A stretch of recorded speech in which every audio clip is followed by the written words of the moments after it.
this, so I'm pretty new at this. So just like the students are nervous, I am nervous as well. I really love this club because students are able to really be creative and find their passion in life. At this age, I believe that they know what it is, but as long as we start to mold them, they can continue to develop their ideas for the future, because I really believe that this is our future. So, without any other ado, Mr. Charles, report is yours. My talk is about the history of World War II and, most importantly, why it should be taught. So, why did World War II even happen? So what we have to do in order to really realize why World War II happened is we have to go back to the aftermath of World War I. So during World War I, after the Germans lost and Germany was forced to take full responsibility for World War I's occurrence by when they signed the Treaty of Versailles. The Treaty of Versailles was a peace treaty that ended World War I, but ultimately led to World War II. So why does that have anything to do with anything? So if you see on the right here, Germany was forced to secede a significant amount of their territory to other countries, such as France, Austria, and other countries. So another reason is because Germany was forced to pay reparations, billions of dollars of reparations. And what that meant is that Germany had to increase, create more currency. So as a result, German currency became virtually worthless. Those are 100-mark bills. They're just used as building blocks. So after World War I ended, Germany was in financial ruin. Germany was during the Weimar government, which was put in place by the Allied powers after World War II or after World War I, just didn't work. It just simply didn't work. So in 1933, an election was held, and that election, Adolf Hitler was elected. So ironically, he gained power through the democratic process. So after Adolf Hitler was elected, Germany decided to invade the Sudetenland, which was an area of Czechoslovakia that was which was taken away from Germany during World War II, and it was mostly German-speaking people there. So after they invaded Czechoslovakia, really the foreign powers didn't really do anything. They just stood there, pretty much doing absolutely nothing. So after that, Germany invaded Poland and France and a bunch of other countries, which ultimately led to World War II. So the president of the Weimar government was Paul von Hindenburg, that man right there. So after the Weimar government collapsed, Germany was on a war path pretty much. So if we look at the other side of the Atlantic Ocean, we look at America. America is also in financial ruin. You have people lining up, hundreds of people lining up just to get their bread and soup. It was just financial ruin. Most of that was caused in part by the Dust Bowl. And the Dust Bowl, that was when, due to the use of water in agriculture, dried up a bunch of areas, and that area turned to dust. That dust was then kicked up by winds, which completely ruined the crops. So that's why, in part, why the Great Depression was so bad. If we also look at if we look back at Russia, after World War I ended, there was a communist revolution led by the Bolsheviks, led by Lenin. So what Lenin did is he completely killed all of the Tsar Nicholas and his family. So as a result, the monarchy ceased to exist. So after all of this, that's what led to World War II. If we look over to the Pacific Ocean, Pacific front, we have Japan. Japan was also on a war path. In 1933, and even before that, Japan invaded Manchuria, a portion of China. It also invaded Korea, Mongolia, and went on to invade Thailand, Burma, Hong Kong, all sorts of those countries.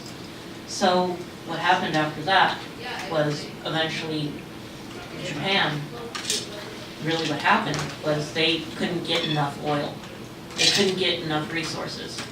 So what happened as a result is they realized they would have to go to war with America because America put an embargo on oil. They didn't supply Japan with oil. So as a result, Pearl Harbor happened, which was led by Admiral Isoroku Yamamoto, who spearheaded the whole operation. So, as a result, during World War, while World War II was raging in the Atlantic side, America got involved, and that's what forced America into the war. So, you look over here. Germany invaded, after Germany completely secured most of Europe, they went on to invade the Soviet Union. And the Soviet Union, at the time, was ill-prepared for war. They had previously signed a peace treaty with Germany that forbade any conflict. In fact, the USSR, Russia, had actually helped invade Poland. So, right there. After the Soviet Union was invaded, they eventually started to push back. German soldiers got as far as they almost invaded Leningrad, and the siege of Leningrad was just, hundreds of thousands of people died in that siege. But really what happened was Russia didn't give up, and as a result they beat back the Germans. So in Czechoslovakia, after the Germans invaded, there was an SS leader, general, known as Heinrich Reinhardt. And he was assassinated by the Czech resistance. And after the assassination, Hitler was enraged. He ordered the village of Lidice in the Czech Republic to be completely obliterated. They completely wiped it off the map. The men were shot, the women were sent to concentration camps, and so were the children. And that memorial in the bottom right-hand corner is a memorial to the children of Lidice. So why does this matter? We've been talking a lot about World War II, but why does it matter? Why do we need to learn about it? So the reason why we need to learn about World War II is because we need to honor the soldiers who served our country. We need to honor those people, because if we forget about them, what would that be like? We can't forget about them. So another reason is history tends to repeat itself. It just does. So if we don't learn about it, then eventually it's going to repeat itself. And we won't be able to know, if we don't know our past, we won't know our future. So therefore, we will be set on another war path, and because of advanced technology, we could completely wipe out human civilization. So that's another reason.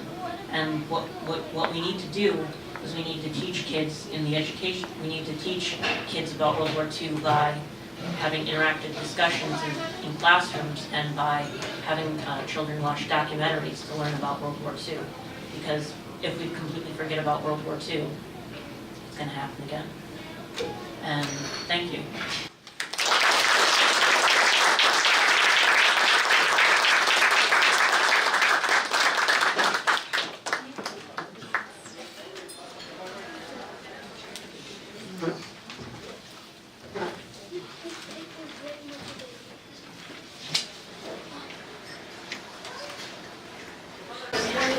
And I'm going to be talking about the future of creativity.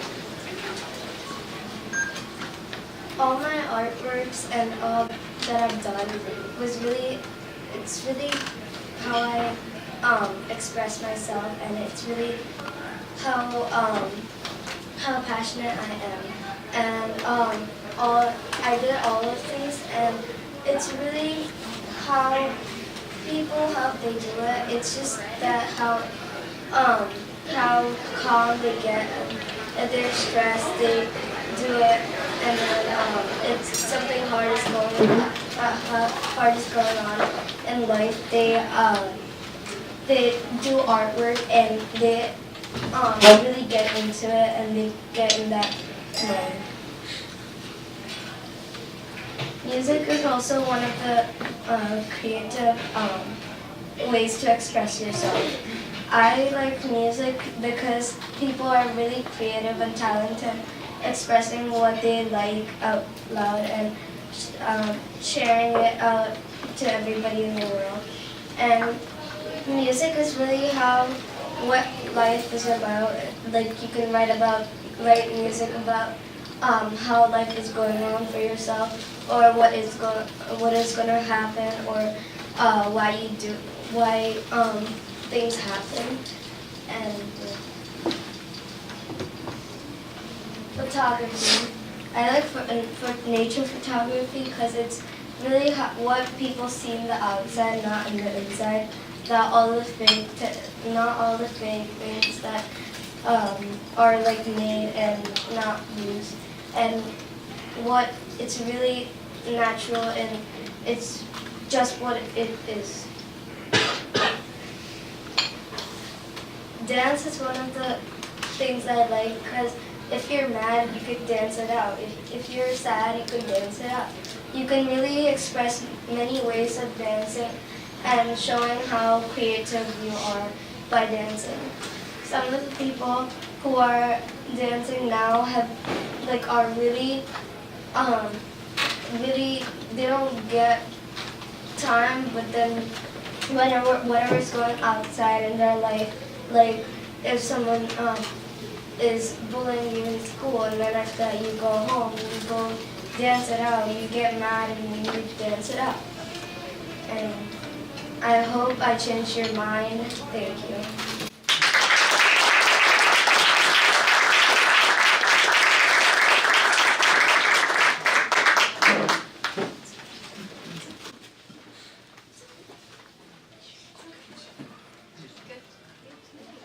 Hello, my name is Ariana Wilson, and I will be talking about perspective and mental issues.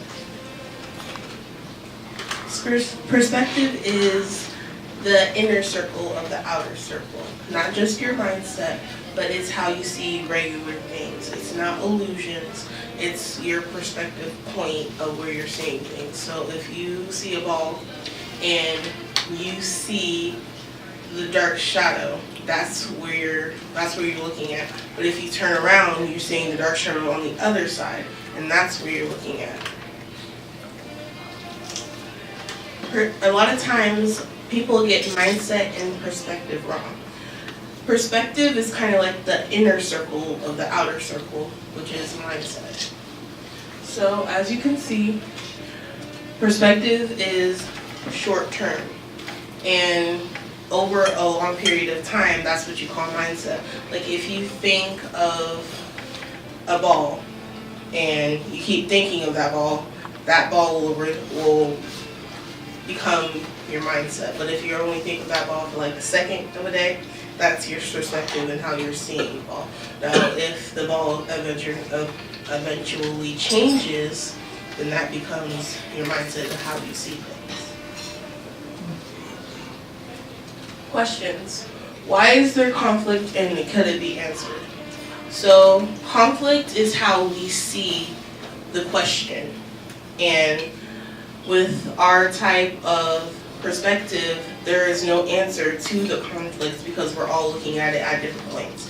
And if we're all looking at it at different points, there was going to be controversy because we all are not in the same perspective. We don't have to be in the same mindset, but we do have to be in the same perspective to lower down the amount of this side versus this side. And I also see a lot of videos on how to win an argument, but that there's no way to end an argument because it's how you see things. It's not how it's how you process things, and it's not how they process things. So there's no way that those two can come together unless you make a cooperation and you talk things out. Why am I talking about this topic?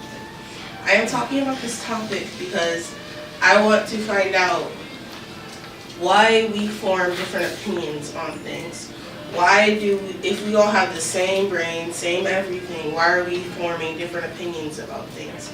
And I searched up the word perspective, and I bring up a whole bunch of videos on how to win arguments and how to do all types of things that we can't control.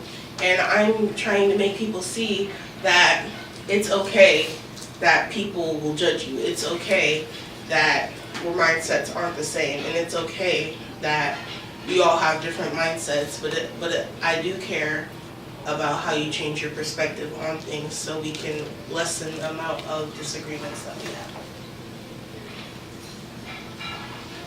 What point am I trying to prove? Like I said before, I just want to lessen the amount of people thinking one side over another side when there's no answer, and all of this arguments on social media that's happening. And I'm just thinking, we all have different points of views, so there's no right answer. All of these things that have comments on them saying how this is right and this is right and this is right, when in reality they all can be right. And I'm just trying to lessen that down and make people see that we're different, and you need to accept that we are different. Thank you.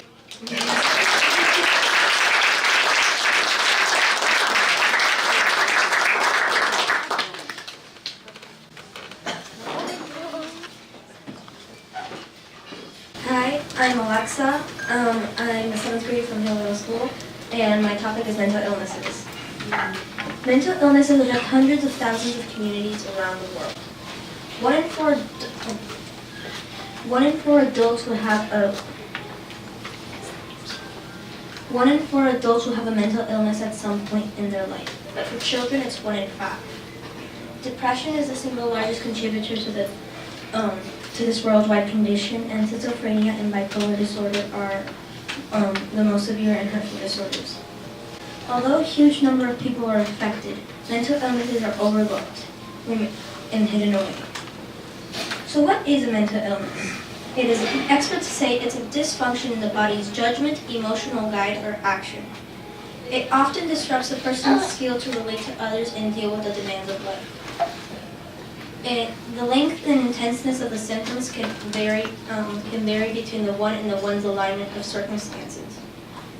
It can overcome people of any gender, age, culture, race, religion, and income. Mental illnesses are not a result of personal failure. So what causes mental illness? That's my question. So I'm going to take you step by step on what affects the brain to make you have a mental illness. One of the things is genetics. I'm going to get into some specifics now. So the chromosome 3p2526 was found in more than 800 families with reoccurring depression that can be traced back to a genetic link. Another factor is serotonin. Serotonin is what people call the feel-good chemical. It allows you to communicate between the neurons in your brain. But that's only 60% of the problem. The other 40% is the environment. So what types of environment cause depression? They're usually places where you have a lot of stress. For example, if you spend a lot of time in the workplace and you get stressed in your workplace, there's more likely you have depression because of your work. Other than that, it can be the loss of someone you know or a traumatic event. So what can we do? You can raise awareness in your community. Know the people around you. Classmates, co-workers, and neighbors are just some examples. If you see someone showing signs of any mental illness, please help them find proper treatment. Raise the issue with a family member or appropriate people at school or workplace. The important part is to not judge people on whatever they are going through, because at the end we're all humans. Thank you.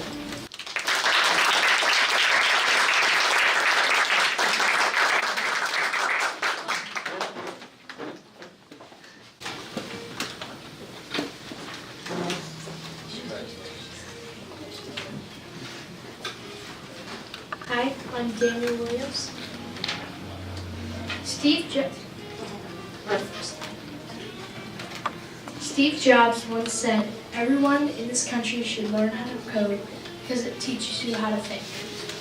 Hi, my name is Daniel Williams. How many of you know how to program?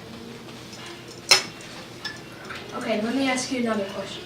How many of you wish you were taught to program when you were kids?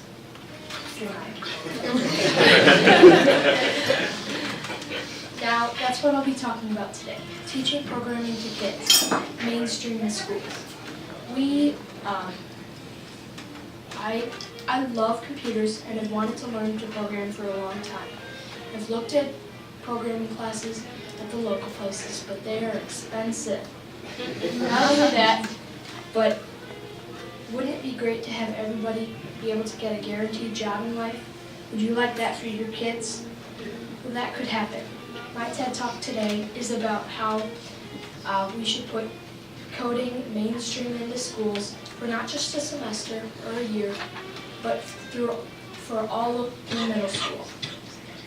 The average American makes, just like foreign language, the average American makes $50,000 a year, while the average programmer makes $80,000 a year.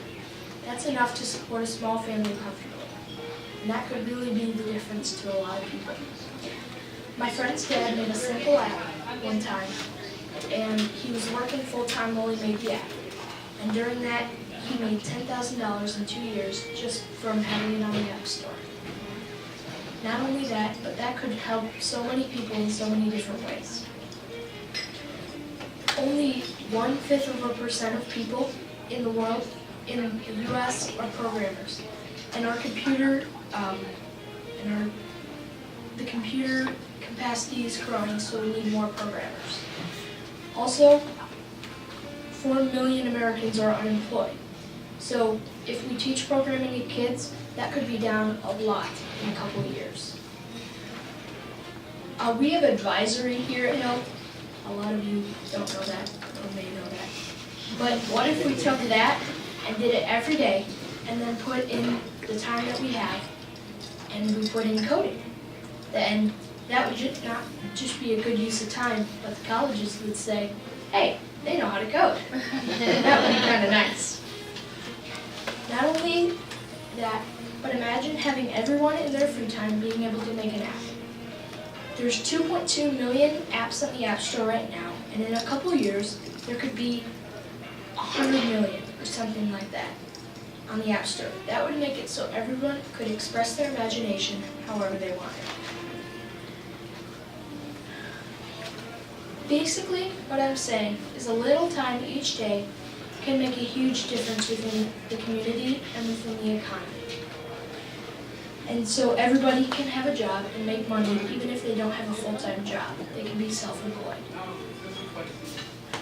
And I need you to do one easy thing for me. Spread the word to 3 people that you know, and then tell them to spread the word to 3 other people about what I've just said. That we need to change, and that change starts with my generation. Thank you.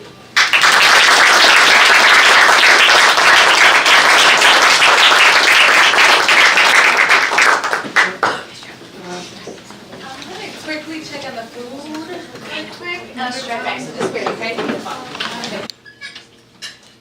Population growth by Robert Card.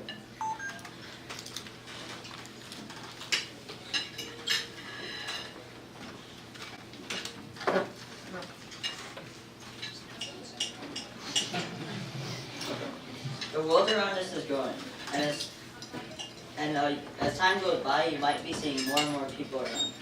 In the year 1650, the population was only about 500 million people. Now, it's above 7 billion.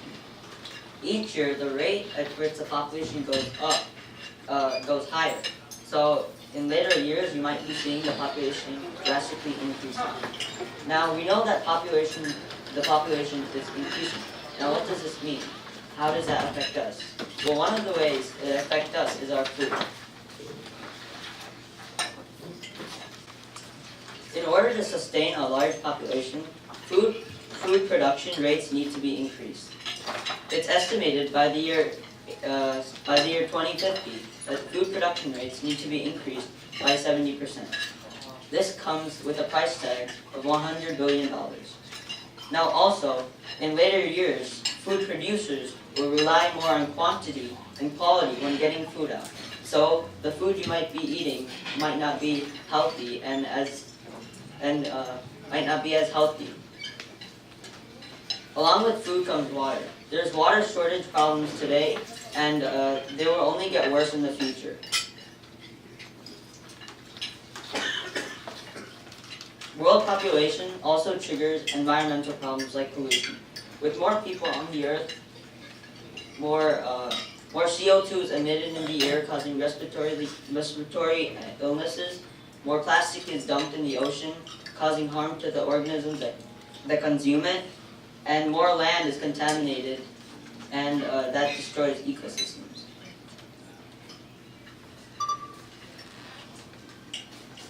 Here are some of the effects of pollution. Air pollution can cause illnesses to the body. Water pollution can kill organisms that consume the polluted water. And land pollution can take up land and contaminate land. Okay, so we know that population growth has a few shortcomings. So what can we do to solve the problem? Well, when thinking of a solution, there's two branches. One branch that attempts to limit the population and one that doesn't.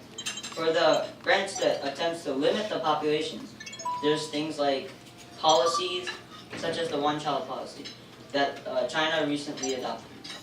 Now the one-child policy has a little problem. First, the one-child policy causes an age gap, which causes more senior citizens than working adults. And also, the one-child policy causes parents to overindulge in their child, which makes them have social problems later in life. Also, other solutions in this branch could be things such as tax breaks, such as the government giving tax breaks to families that only have X amount of children. The other branch is not attempting to limit the population. And the main thing in this branch is technology. And that's why it's really risky. We don't know if technology will advance at such a rate that it can sustain the population. And some things on technology is maybe some technology that allows food to be produced faster and more efficient, and technology that is better efficient with the space we take up. We know one thing for sure: population growth. If we don't deal with population growth now, it will become a problem that we can't deal with later. We should start now to find a solution. Thank you.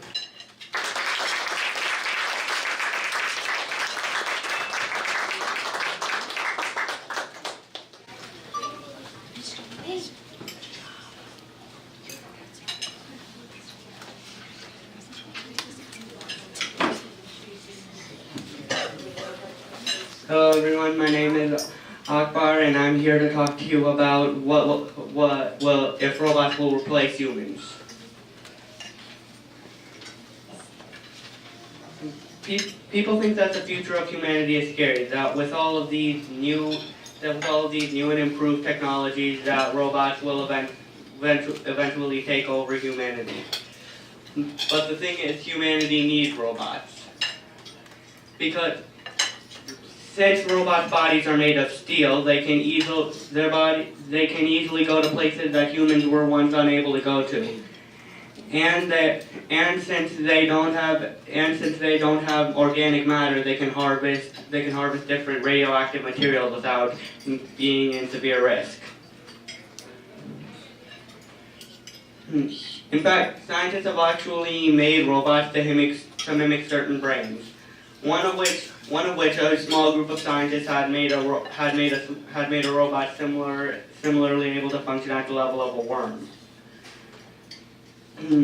And actually some developers of AI, such as Google Home and Alexa, actually try to throw in a few jokes in there.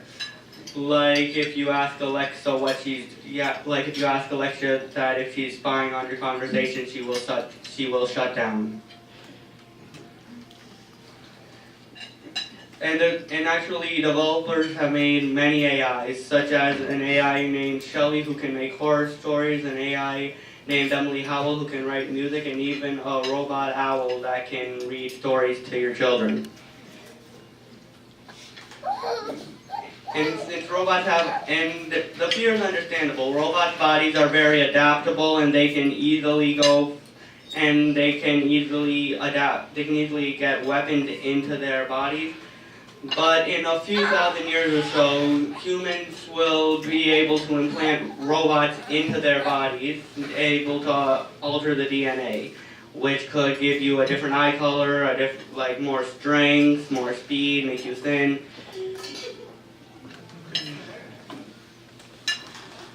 And we're already nearly there because some human workers are implanting chips into their hands, which act as sort of a key card and sometimes monitor their health.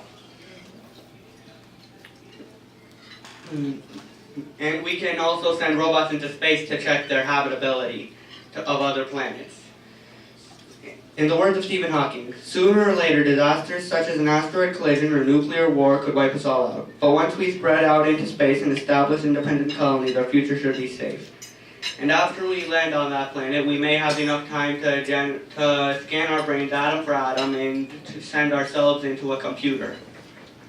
Which then we'll be able to travel at the speed of data and not require any food.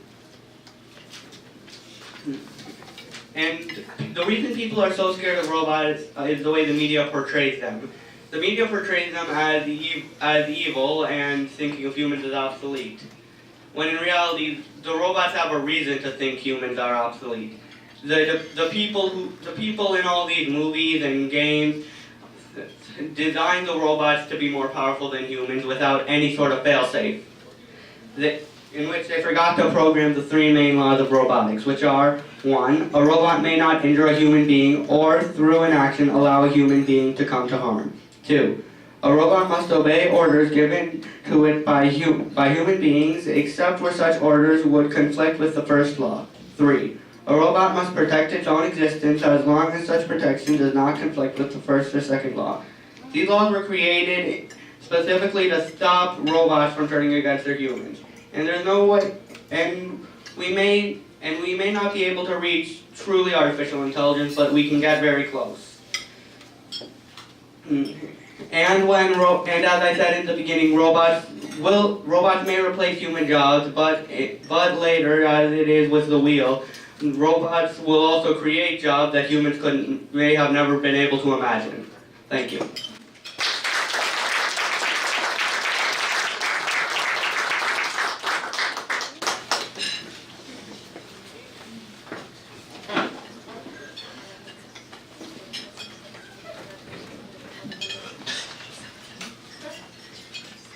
Hello, my name's Siva, and this is how I think. So have any of you watched Terminator? Just raise your hand if you have. So some of you, it's a movie about how robots try to destroy us. Well, so technology has been rapidly evolving and changing and growing in many different ways, where we can't even imagine right now, and it's really changing.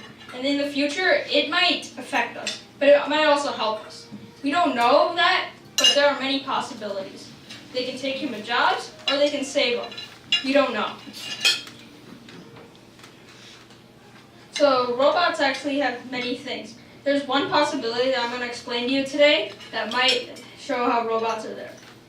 So basically in this reality, robots, you're watching a TV show, then an ad comes up saying, oh, robots are out, you can come and buy them, they'll help you, they'll be your servant, and help you through life in every single way.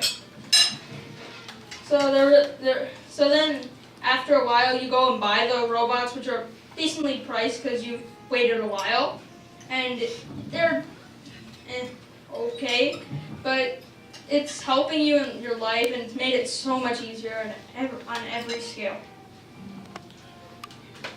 So these robots are helping you, you're buying more, and it's just helping you in every way. And they're changing your lives in many ways. But then in year 4, humans, big businessmen see these robots as, hey, they're workers, they're stronger than us, they're more smarter than us, they can do harder jobs than us, we don't have to pay them. So they just start taking human jobs. And so humans have to leave their jobs. In year 5, you still keep your job because your job is probably really high that a robot can't do it. So then there's this robot, which is really new, and it's really like the best thing that you could possibly imagine. But to say $3 billion, you can't buy it, of course. So in year 6, your robots get an update. They're improving, but you still want that big robot. So in year 7, you buy the robot, and it's really helping you out. It gets better, and then you buy some more. Yeah. Basically, it continues. In year 8, so these robots, they created artificial intelligence, which gives these robots the ability to think and feel on their own. And these robots, if you're treating them like your servant, they feel like slaves. That's not, and even humans, they hate being enslaved. So if you're a slave, you're gonna be mad on the inside. That's what's happening with the robots in year 8. They're pissed off. Year 9, well, so they go to the president saying, hey, can you help us? But since they're your servant and we all became obese, they're like, okay, no, you can't leave because we need you in our lives. Basically useless without you. So then they're really smart, so they managed to get away because they want to create a civilization of their own. They don't have to be with us, we're just there. We need them, they don't need us. And since humans are in obesity, our economy will collapse because we have no robot workers and nothing is really working. We'll have poor, we'll have riots. This is not good news. Humans are on the brink of extinction. So this is maybe only a few possibilities, but there are many possibilities out there. Robots can do different things to us and we have to worry about them. Thank you.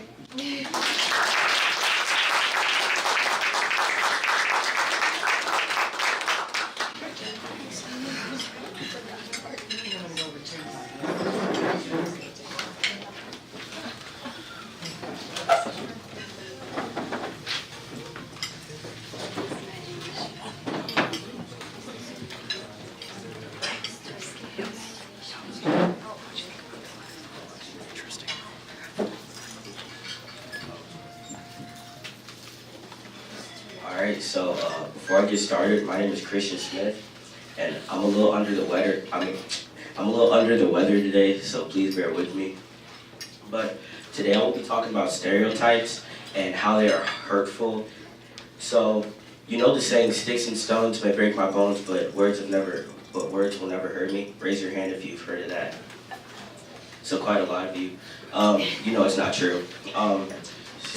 Sometimes words do hurt more than physical things because, you know, it's getting to your emotions, and sometimes your emotions can be more fragile than your skin or your bones. Because when you take so your outsides, that can be fixed. Like if you break your arm, you have a cast. But so say you adults in the room, how many of you have something that happened in your childhood that is still with you today? Just raise your hand. Yeah, you still have something that's with you today. That means you're emotionally scarred. That means someone did something to you that has hurt you and that you have been with for the past years. So, some words that explain stereotypes. They're stupid, you shouldn't use them, they're hurtful, they're harmful. You know, people who use stereotypes you're idiots, because you shouldn't be making fun of genders or race, because that's where most stereotypes come from. That's where most stereotypes happen.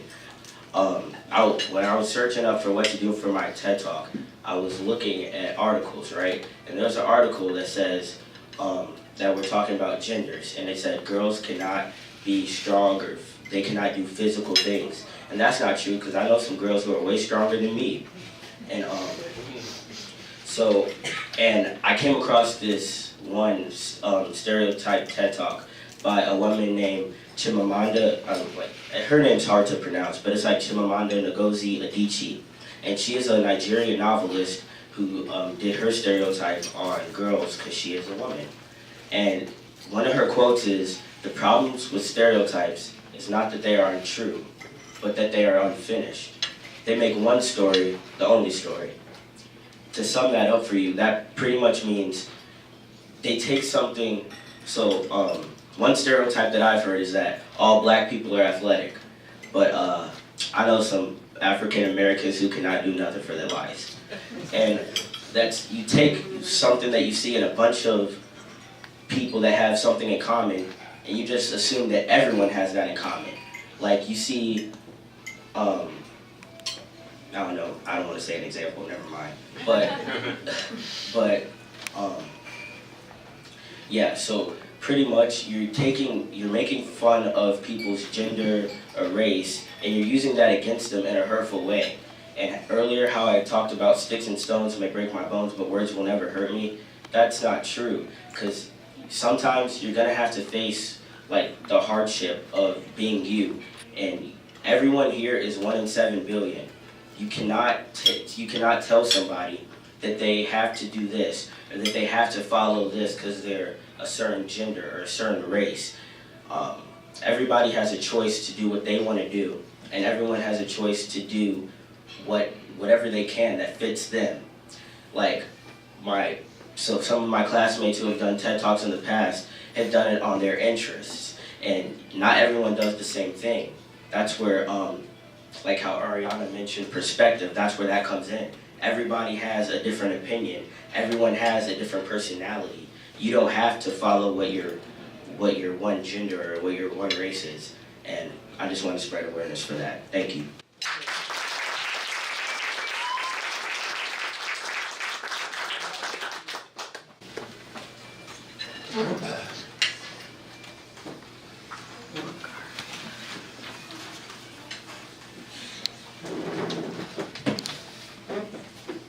I'm Sophia Jabraj.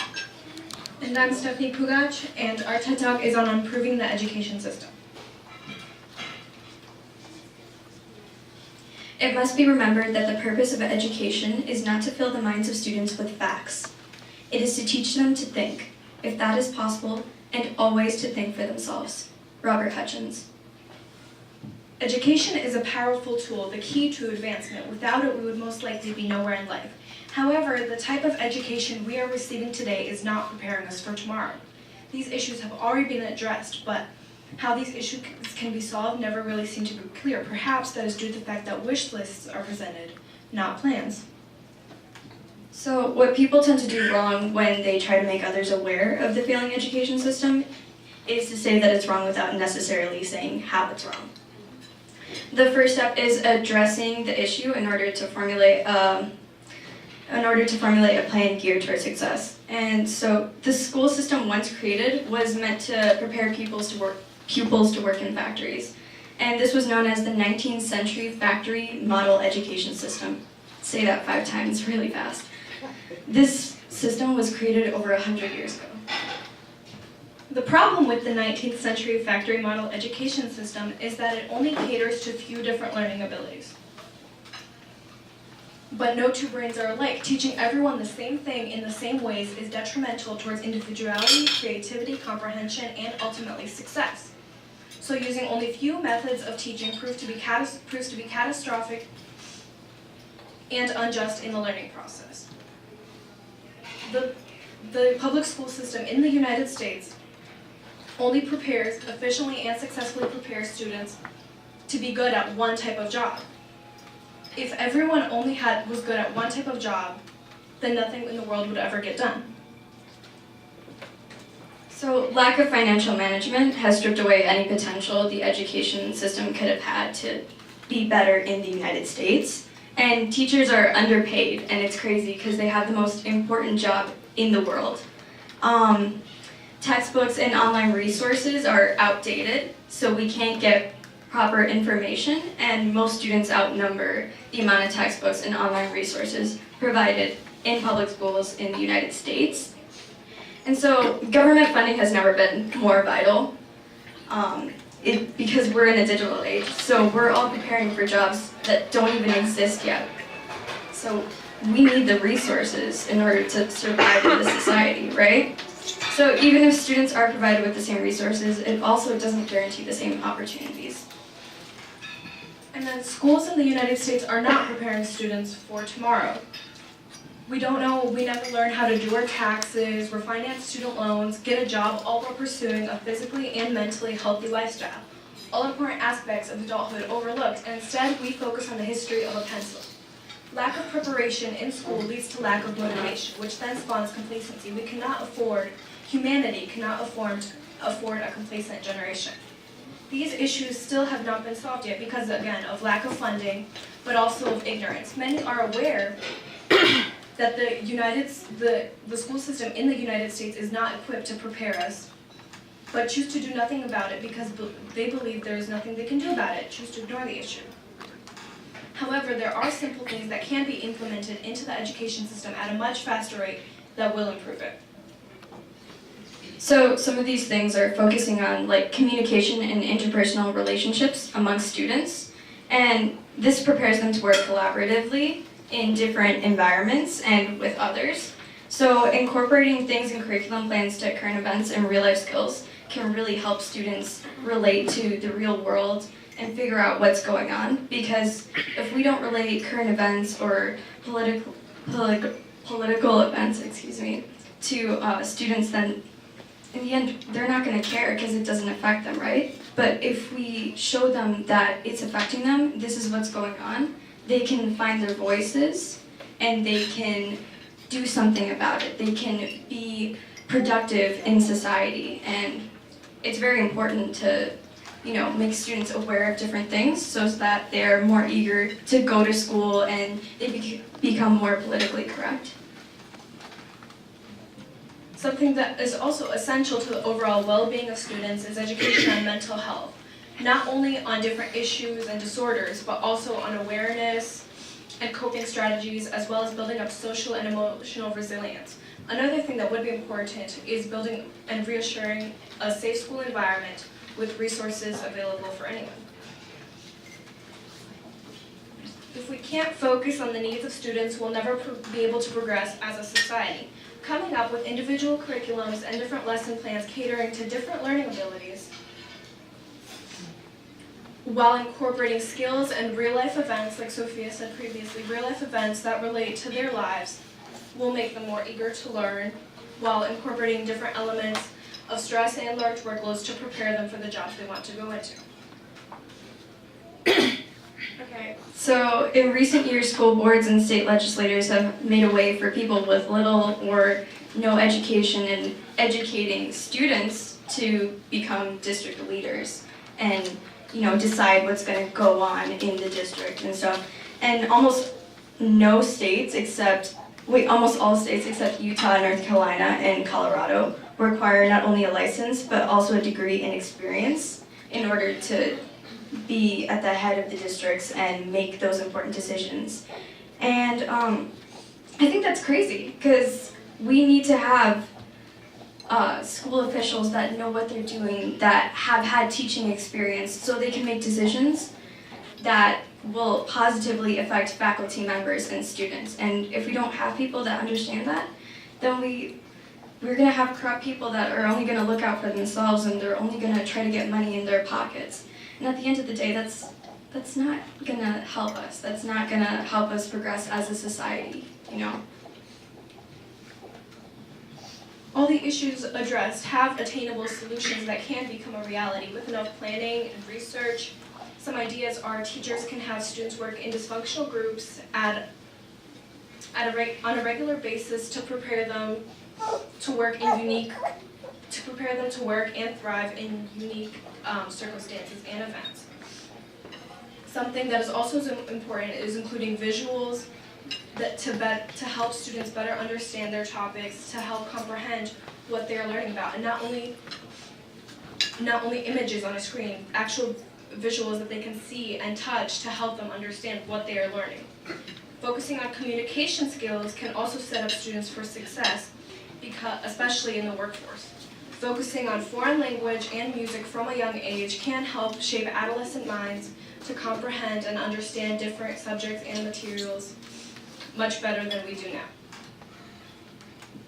So when can we start changing our education system? And I would say now, especially with the recent events of school violence and people that are demanding that school structures and gun laws be changed.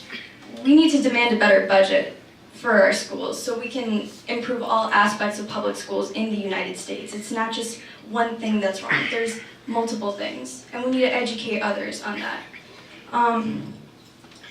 We need to focus on mental health and fair curriculums, giving students voices so that they can express themselves and they can show people what's going on, because even though we're kids, we have opinions and we have a lot to say.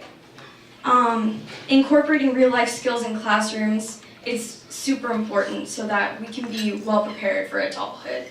You know, we can't demand to simply arm students and only change gun laws. I mean, we don't need to arm teachers with guns, but arm students with fair chances in schools. Thank you. Thank you.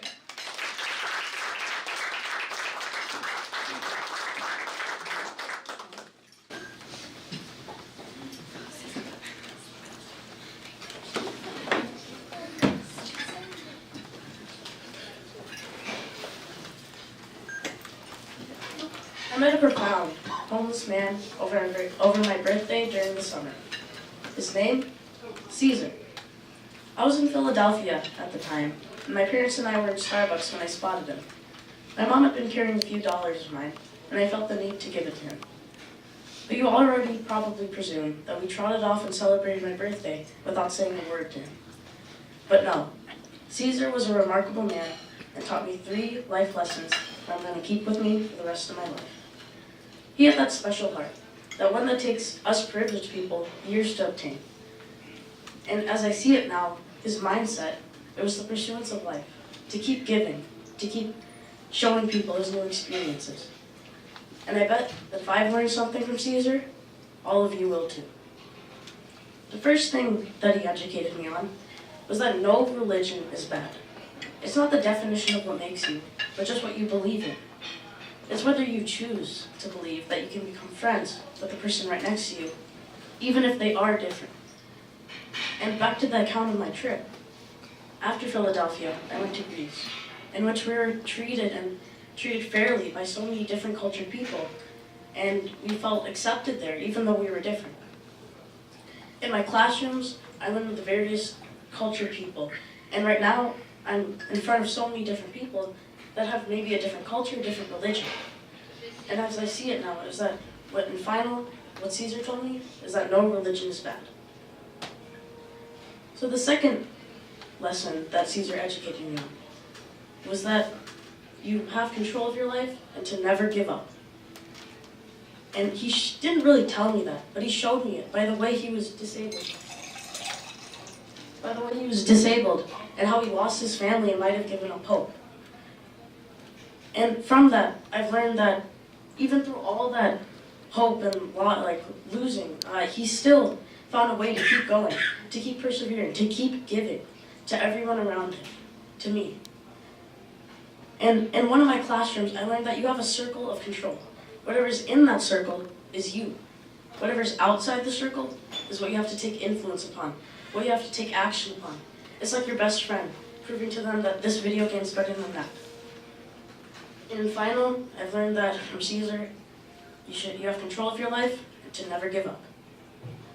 This third and most final and most important thing that Caesar educated me on was that a real man shows his heart. He's never to act as if he's the toughest or coolest just to impress somebody. He's to act like he can express something, what he loves to do, to laugh where he finds love in, to give where he sees something in. And in my age, I see that in our generation, a lot of us have a problem with that. We love to impress, never to express. I see that in my friends. I see it in myself. And as of now, I see it in everyone. And a real man will give. He'll never just stay put. He'll keep on showing and loving and just giving out to everyone. You have to share your opinion on a matter, even if the person next to you dislikes it. And so Caesar showed me that a real man shows his heart. At first, I never knew what stories I could share, what lied within my heart to share. But now as I realize it, it's just not about sharing your own stories, but passing on the ones that have changed yours. And that bet I made earlier, about you guys learning something from Caesar, I think I've won.